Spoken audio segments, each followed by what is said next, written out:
Bonjour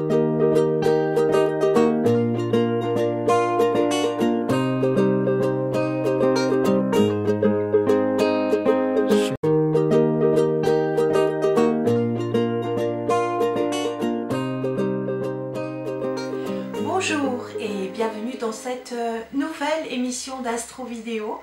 Nous sommes le 1er janvier 2017 et je vous souhaite à tous une très belle année. Alors, c'est pas très difficile, on sait que 2016 a été une année de remise en question, on est allé un petit peu jusqu'au bout de ce qu'on pouvait faire, on a tenu jusqu'au maximum et puis finalement on est obligé de lâcher prise pour certaines choses. Et puis pour d'autres, il y a eu des opportunités et on les a saisies et on était contents. Voilà, donc c'était une année qui était mitigée, qui était dure, mais qui nous a appris énormément de choses sur nous-mêmes. Alors 2017, qu'en sera-t-il? Je vais vous renvoyer aux prédictions qu'on a fait sur IDF1. Ce sera sur mon blog. Vous allez trouver tout ça sur mon site angélique.fr. Mais j'aimerais donner une philosophie de cette année 2017.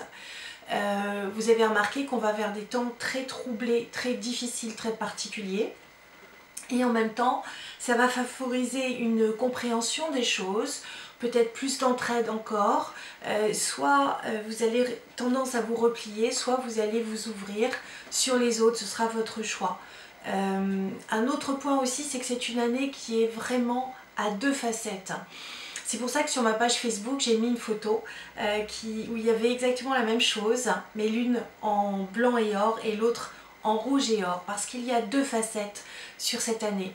Il y a une première facette qui nous incite vraiment à passer à autre chose. Et si dans votre vie il y a des blocages, dites-vous bien que ces blocages iront en s'accentuant. Mais ces blocages sont là pour juste vous dire « Hey, regarde, là, il y a une porte qui s'ouvre. » Et si tu la prenais? Et c'est en ça qu'il y a une autre facette, c'est-à-dire qu'il y a une ouverture magnifique, sublime, merveilleuse. Il faut simplement avoir le courage d'ouvrir la porte. Et peut-être que ce courage, vous ne l'aurez que si vous n'avez pas le choix. Et vous n'aurez peut-être pas le choix parce qu'il y aura des blocages. Donc c'est une année qui est une année intense, qui est forte, où il va falloir lâcher sur des convictions, ou en tout cas des certitudes qui ne sont pas forcément des certitudes justes. Et c'est quand vous les aurez lâchés que vous vous rendrez compte que finalement c'était pas si juste que ça. En même temps, il y a une espèce de grand changement, de grande transformation. On a encore l'éclairage de toutes nos peurs qui remontent à la surface. Et alors ça c'est chouette, vous pouvez sabrer le champagne parce que quand on voit quelque chose, et ben là on peut le transformer. Alors c'est jamais facile, vous allez me dire, mais en même temps il y a des opportunités extraordinaires. Alors cette année, si je me souviens bien, d'après ce que j'ai pu regarder sur les différentes cartes de l'année, puisque j'ai tout survolé, je peux vous dire que le mois de juin va être un des points d'orgue de cette année. C'est vraiment incroyable. Il va y avoir un rassemblement de forces qui font que au cas où vous hésiteriez encore, eh ben, ce sera le moment de faire des choix assez importants. Un autre passage très important, c'est quand Jupiter arrivera dans le signe du Scorpion et il va favoriser tous les signes d'eau et tous les signes de terre. Pour l'instant, ce sont les signes de feu qui sont favorisés d'une certaine manière. Et le feu, c'est quoi? C'est se tourner vers les autres, être extraverti. C'est aussi savoir se prendre en main, se prendre en charge. Et c'est ce que nous indique ce cycle d'Uranus-Saturne. Alors, Uranus, ce sont les changements soudains. C'est la planète qui a été découverte au moment de la Révolution française. Uranus, c'est les nouvelles technologies. Uranus, c'est l'entraide, c'est la fraternité, c'est l'humour, c'est tout ce qui va être numérique. Ça va être aussi tout ce qui va être l'aviation, par exemple. Ça va être les changements, ça va être un peu une sorte de transformation, pas de rébellion vraiment, parce qu'il y a un très bel aspect, un trigone, vous savez, 4 signes d'écart, 4 signes de 30 degrés, ça nous fait 120 degrés, c'est un aspect de facilité et de simplicité, donc il vaut mieux aller dans ce sens-là, avec Saturne. Et Saturne, c'est le maître du Capricorne, et Saturne, c'est le temps, la structure, les eaux. Donc tout ce que vous allez faire de manière concrète, eh bien, va pouvoir durer. Donc ça c'est important. Ça veut dire aussi qu'il faut vous fier à votre instinct visionnaire. Donc Uranus c'est l'intelligence rapide, les traits d'esprit, mais c'est aussi la voyance, ça va être aussi les soins anticonventionnels, tout ce qui va être anticonventionnel hors des sentiers battus, et bien tout ça, ça va être favorisé sur le long terme. Donc il y a un virage, le virage du numérique. Vous allez me dire oui, mais il existe déjà. Mais là, il va devenir très très concret dans nos vies. On ne pourra vraiment plus s'en passer ou passer à travers, c'est pas possible. Il y a une espèce de, c'est ce que je disais sur IDF1 l'autre jour pour les prédictions, hier et aujourd'hui, ça a été rediffusé, c'est qu'il y a une autorégulation des marchés et de la structure avec Saturne. Saturne, c'est une régularisation. Uranus, c'est la liberté. Donc la liberté s'autorégule de manière extrêmement harmonieuse. Donc soyez inventifs, soyez concrets, prenez des initiatives. C'est dans le signe du Bélier et du Sagittaire, Saturne en Sagittaire, Uranus en Bélier, et on sait qu'on a le nœud nord qui passera aussi dans le signe du Lion. Donc tout ça, ça nous fera un joli triangle en signe de feu, ce qui veut dire qu'il va falloir être dans l'action. Il va falloir croire en vous-même, il va falloir vous dépasser, aller au fond des choses. Si vous êtes dans la passivité, ça ne pourra pas marcher, c'est pas possible, parce que les deux lunes noires, il y a déjà Saturne qui est dans le signe du Sagittaire, qui était en carré au nœud lunaire, donc un blocage du passé, du futur. Ça s'est mis en mauvais aspect avec Neptune en Poisson. On a bien vu que la digue, elle a cédé, c'était l'eau, par exemple l'eau de la Seine, en mauvais aspect avec les structures Saturne en Sagittaire, et on a ramé à Paris. C'était en carré en plus à la Vierge, le maître de la Vierge c'est Mercure, mais c'est surtout le symbole de Paris. Donc effectivement on a nagé à Paris. Vous voyez, il y a plein de définitions pour le même symbole astrologique, c'est toujours très intéressant et absolument fascinant.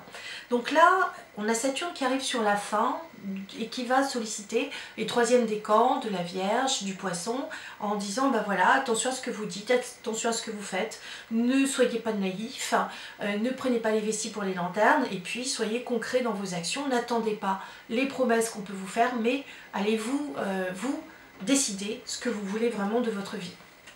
Ça, c'est le premier point. Et puis, au cas où vous n'auriez pas compris la leçon de l'année dernière, on a le passage des deux lunes noires qui vient en remettre une couche. Les deux lunes noires en plus. Il y en a une qui a déjà commencé, elle est dans le signe du Sagittaire. Déjà, c'est la lune noire vraie. De toute façon, les lunes noires, elles avancent, elles reculent. Elles restent à peu près 6-7 mois dans un signe. Ça dépend des années, bien sûr. On a une lune noire moyenne qui est encore dans le signe du Scorpion, mais elle ne va pas tarder à rejoindre sa copine, et donc là encore ça va renforcer cet aspect à Uranus en disant voilà, prenez l'air du temps, soyez dans votre instinct intuitif, dans votre intelligence, croyez en vous, ça veut dire ça, mais ça veut dire que attention à la structure, attention à ce que vous faites, attention au papier. Dès que vous ferez quelque chose qui dépassera et qui ira hors des clous, eh bien la sanction tombera de manière inévitable, et puis vous pouvez être confronté à tout ce que vous n'avez pas voulu voir jusqu'à présent, et là il n'y a pas d'échappatoire possible. En même temps, si vous prenez le taureau par les cornes, si je puis dire, on ne parle pas d'astrologie là, ça peut être pas mal. Saturne, aujourd'hui, Saturne, alors on va me dire oui, mais pourquoi vous le faites à la fin de la journée? Tout simplement parce que hier soir c'était le jour de l'an, et enfin c'était le réveillon, et puis aujourd'hui c'est le rouge blanc, et puis aujourd'hui c'est le jour de l'an, et c'est normal que je sois plus cool aujourd'hui. Mais je reprends les astro-vidéos.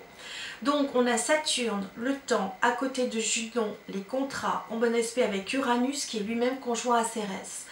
Uranus, c'est les changements soudains, c'est l'intelligence.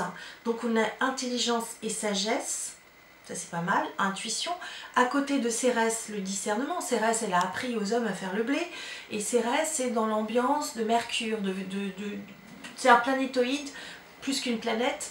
Et c'est dans l'esprit de la Vierge. Et la Vierge, c'est quand même la mise au service des autres. Donc, ça peut être aussi prendre soin de vos anciens, ça peut être aussi que vous prenez de la maturité, tout simplement, vous grandissez, on grandit tous. Saturne fait un très bel aspect avec la Lune, alors la Lune elle passe très vite, la Lune est en Verseau, donc voilà, on était entre copains, on a rigolé, c'était sympa, ça c'était bien. Et puis on a Vénus qui est encore dans le signe du Verseau et qui va pas tarder à passer dans le signe du Poisson. En attendant, elle est en Verseau, elle fait très bel aspect avec Jupiter qui est dans le signe de la Balance et qui y sera jusqu'au mois d'octobre 2017. Et donc là, ça veut dire qu'il y a une certaine légèreté, l'humour des balances, et l'amour des balances, c'est pas si mal. On a de la joie, on a de la gaieté, on a des sorties, ça c'est bien. Il faut savoir que le carré entre Uranus et Pluton, un carré c'est 3 signes d'écart, 3 signes c'est 30 degrés par signe, ça nous fait donc 90 degrés et là ça coince. Hein, pour ceux qui ne connaissent pas encore les astrovidéos, je vais expliquer ce que c'est qu'un carré. Vous voyez, quand vous montez des marches, quand il y en a une plus haute que les autres, vous allez faire un effort musculaire plus important pour les monter, pour la monter. Et c'est ce qui va se passer, c'est que là on a cet aspect de tension entre Uranus le changement, Pluton la transformation, Pluton le symbole de l'argent, Pluton la manipulation, Pluton ça peut être quoi encore? Les explosions, Pluton, plutonium, Uranus, uranium. Uranus c'est la liberté, donc ça peut être un contrôle de la liberté, manipulation par Pluton le gouvernement, pour éviter des déséquilibres, parce que on traque les déséquilibres. Uranus c'est le déséquilibre nerveux aussi, hein. C'est un peu la folie quand c'est en mauvais aspect. Donc cet aspect là il reprend du service pendant le premier trimestre. Donc ce sont des planètes lentes et à partir de là ça nous amène une transformation qui a commencé à partir de Fukushima et qui s'estompera définitivement à partir de la fin d'année 2017. Donc là vous êtes en train de réviser vos bases, d'apurer ce qui doit être apuré pour construire quelque chose qui soit plus en accord et plus en harmonie avec vous. Très très bel aspect entre Uranus et la Lune, Uranus et Vénus. Donc là, ça nous donne de l'amour, des coups de foudre, des rencontres, de la joie, de la beauté, fashion. Ça peut être aussi le cinéma, hein, n'oublions pas qu'il va y avoir probablement un vrai essor au niveau du cinéma et dans le numérique. Et puis, on a donc toujours une opposition entre Neptune qui est conjoint au nœud sud, donc on récupère quelque chose qu'on a pu faire dans nos vies passées. Le nœud sud indique tout ce qui concerne les vies antérieures, fourre-tout. Voilà. Et ça fait une opposition, ça veut dire que ça concerne avec le chemin de vie. Le chemin de vie est à 4 degrés de la Vierge, et donc ça nous dit attention, dans votre thème, ça tombe dans une maison particulière, la maison étant un domaine de vie, donc ça peut être intéressant de faire le point en matière d'astrologie, pour vous par exemple, mais ce qui est très intéressant aussi, c'est qu'à côté de Neptune, Neptune c'est le maître du Poisson, elle est bien dans son domicile, elle est en Poisson, juste à côté on a Mars. Mars c'est le maître du Bélier, et donc ça va faire un aspect peut-être un petit peu compliqué avec, puisque c'est à 9 degrés, avec la lune noire vraie. Donc il peut y avoir des idéaux, des espoirs, on a envie d'agir mais finalement on est un peu à côté de la plaque. Ça veut dire aussi qu'on peut être amoureux et puis qu'il y a une frustration physique parce que Mars c'est le symbole de l'amant, Neptune c'est quand même l'amour, c'est aussi la musique. Et regardez tous ces musiciens qui sont partis, et bien il y a donc Mars qui est l'énergie au carré de la lune noire vraie. Donc là il y avait quelque chose, une porte de sortie, quelque chose qui était j'allais dire inéluctable d'une certaine manière. Alors on a Chiron c'est la blessure ou le guérisseur. Il est lui au carré de Saturne pile poil, donc il y en a qui peuvent se retrouver seuls, qui peuvent souffrir, qui ne savent pas comment communiquer. Et pourtant, ce Chiron, il fait un très bel aspect avec la lune noire moyenne dans le signe du Scorpion. Donc il y a un renouveau qui est en train de se profiler. On peut se dire que peut-être la peine ou la frustration nous amène à tourner notre intérêt vers des choses plus valorisantes et plus intéressantes pour nous. C'est un petit peu l'ensemble de ce thème aujourd'hui. C'est un peu ce que veut dire cette année. C'est que là, pour le coup, et vous m'entendrez souvent le dire, on tourne une page, on en ouvre une autre, mais on récupère avant tout ce qui était bénéfique, et malheureusement on va lâcher l'ancien de bon, j'allais dire de bon vouloir ou pas, de gré ou de force. Le fait est qu'il va falloir vous adapter et que je suis sûre que vous y arriverez. En attendant, je vous dis à demain pour une prochaine astro vidéo.